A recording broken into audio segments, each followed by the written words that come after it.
సూక్ష్మ గ్రహణ శక్తి, విజ్ఞత అనే 2 పదాలు జ్ఞానులు, యోగులు, పెద్ద పెద్దవాళ్ళు వాడుతూ ఉంటారు. దానికి అర్థం ఏమిటంటే, మన లోపల నుంచి వచ్చే మాటలు బయటికి మాట్లాడటం ఎదుటి మనిషితో అనేటప్పుడు అవునా కాదా, సరైందేనా, ఎంతవరకు నిజం, అంటే ఉచ్చం నీచం మంచి చెడు తెలుసుకునేది లోపల చెప్తుంది.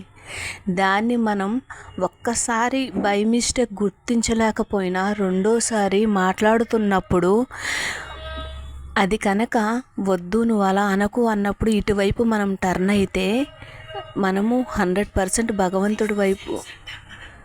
భగవంతుడి వైపు తిరుగుతాము. దానికి 6th సెన్స్ అని పేరు పెడతారు. లోపల ఎందుకు ఇలా అనిపించింది, అలా చేయకుండా ఉండాల్సింది, తప్పు జరిగింది, రెండోసారి మాట్లాడినప్పుడైనా మనం దీన్ని సరిచేసుకోగలిగితే ఆలోచనని కానీ చేసే పనిని కానీ మనకి మానసిక ప్రశాంతత లభించే అవకాశం 100% ఉంటుంది. అందుకే పెద్దవాళ్ళు అంటారు, నీకు నువ్వే గురువు, నీతో నువ్వు ఒక్కసారైనా మాట్లాడు రోజుకి అని చెప్తుంటారు.